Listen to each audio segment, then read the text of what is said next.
Greetings, this is Sir Bren, and we are in the quarter 4, week 5 of basic calculus. Our first lesson is computing definite integrals. I will give 4 examples for this lesson. First example is the integral of x dx from 1 to 2, where 1 is the lower limit and 2 is the upper limit.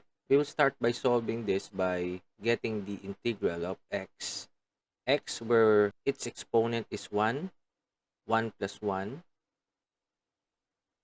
and then exponent being copied to the denominator, no?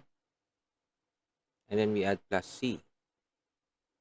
So, x raised to 2 over 2, in computing definite integrals, no, na merong lower limit and upper limit, ganito siya sinusulat. Okay? 2, which is its upper limit, and 1, its lower limit.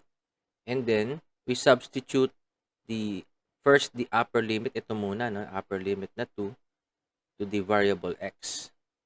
Okay, so 2 raised to 2 divided by 2, and then get the difference, no? So subtraction, minus sign, and then yung ano naman, yung lower limit, we substitute it to the x variable, magiging 1 raised to 2, and then divided by 2. So 2 raised to 2 is 4 divided by 2, minus 1 raised to 2 is just 1 divided by 2. So this will be 3 over 2, or 1 and 1 half. So this is the final answer. Okay, next example is the integral of 5 dx from 2 to 4. So we get the integral of 5, that is 5x raised to 1. So yung 1 hindi na natin isusulat, divided by 1, and then plus c. And then sabi ko nga, we will write in this manner, 5x, and then put a line, and then sa taas is yung upper limit, and dito yung lower limit. And then, next step is to substitute first the upper limit, which is 4, 2x, minus, and then yung 2, substitute 2x. Okay. And then we will solve. 5 times 4 is 20. 5 times 2 is 10. So 20 minus 10 is 10. So this is your answer. Okay, example number 3, the integral of 2x dx from 1 to 3. We get the integral of 2x, that is 2, x raised to 1 plus 1, that is 2, over 2, and then plus c. Dito makakancel natin yung 2, will leave us x squared. And then put a line, sa taas yung upper limit, sa baba yung lower limit. And then we substitute the upper limit to x first, 3 raised to 2, and then minus the lower limit raised to 2. So 3 squared is 9, 1 squared is 1. 9 minus 1 is 8. This is your final answer. Okay, our fourth example is the integral of x squared plus x plus 1 from negative 3 to positive 3. Meron tayo ditong polynomial, no? We will be integrating, or we will get the integral of each terms. Okay? So integral of x squared is x2 plus 1 is 3 over 3, plus x is x raised to 1 plus 1 is 2 over 2, plus the integral of 1 is x, and then we put plus c. Okay?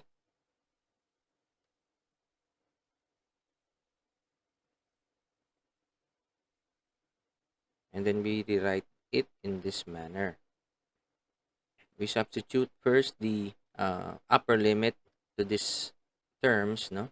So 3 raised to 3, positive 3 raised to 3 over 3, plus 3 squared over 2, plus 3. So, isang grupo ito. And then minus yung ating lower limit, na negative 3 to x. So, negative 3 raised to 3 over 3 plus negative 3 raised to 2 over 2 plus negative 3.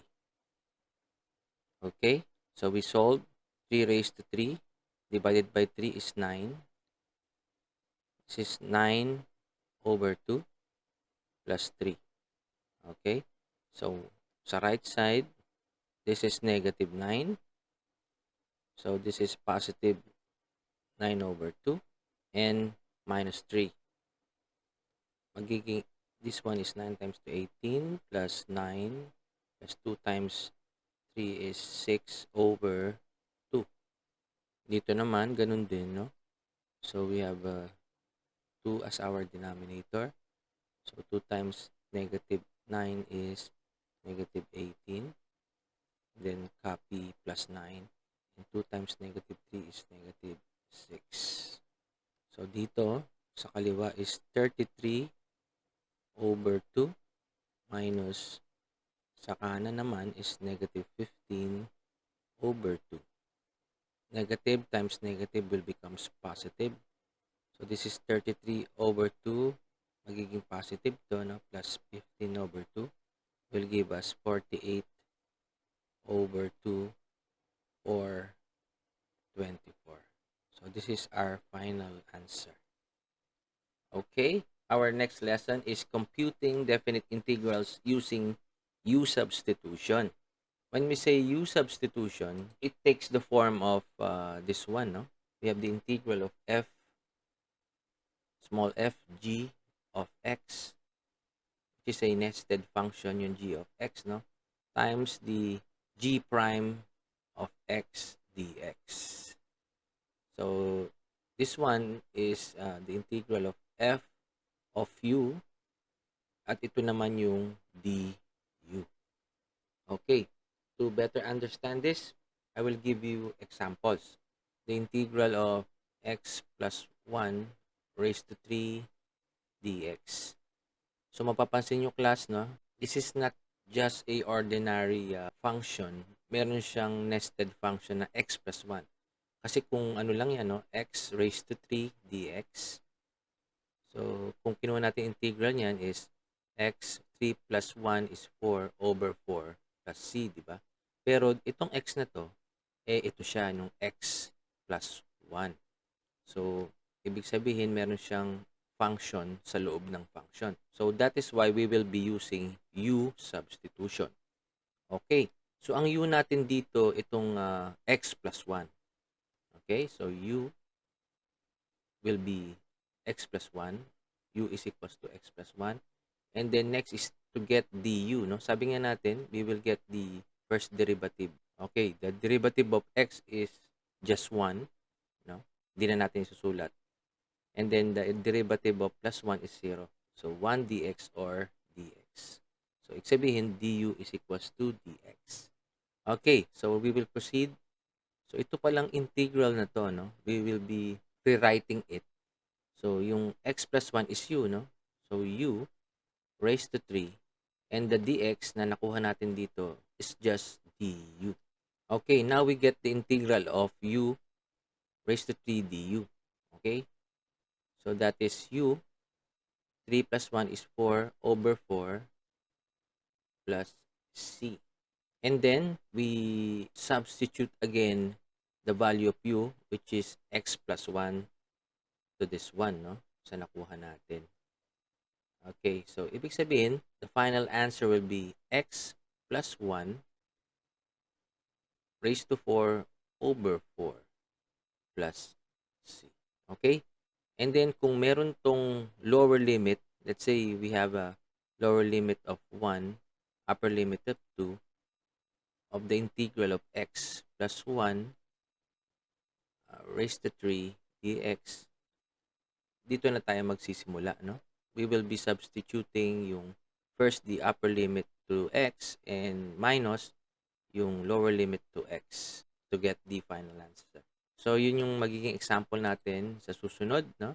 So, yung nakuha natin kanina using U substitution is this one, no? So since we have a lower limit and upper limit, we will write this as such. So put a line here. We have the lower and the upper limit. And then we substitute first the upper limit to x. So 2 plus 1 raised to 4 over 4. And then minus, yung lower limit naman is 1, no? Plus 1 divided by 4. So this is raised to 4. And then we solve. So itong nasa kaliwa is 2 plus 1 is 3 raised to 4 over 4. Itong nasa kanan is 1 plus 1 is 2 raised to 4 over 4. Okay? So 3 raised to 4. 3 raised to 4 is 81 over 4. Minus 2 raised to 4 is 16 over 4. So 81 over 4 minus 16 over 4 will be 65 over 4 or 16.25. So this is your final answer. Okay, our final example is we have the integral of 5x plus 2 raised to 7 from 2 to 5. So sabi nga natin in this lesson na meron tayong nested function. So yung nested function natin dito is 5x plus 2. So that will become our u, no? 5x plus 2. And then we get the derivative of that u. So derivative of 5x is just 5. And then derivative of plus 2 is 0. So we put dx here, no? After 5. Mapapansin natin na yung sa original function is wala siyang 5, no? So, kung nilalagay natin yung du, hindi siya magiging match kasi wala siyang 5 na ano dito, no, na coefficient or na constant. So, since wala siyang 5 class, is we isolate yung 5 to the other side, no? We transfer 5 to the other side by dividing both sides by 5. So, yung sa left side is du over 5. And then, yung sa right side is just dx. Okay? To match dun sa ating original given function. Okay? Ibig sabihin, so this can be written as 5x plus 2 is u, no?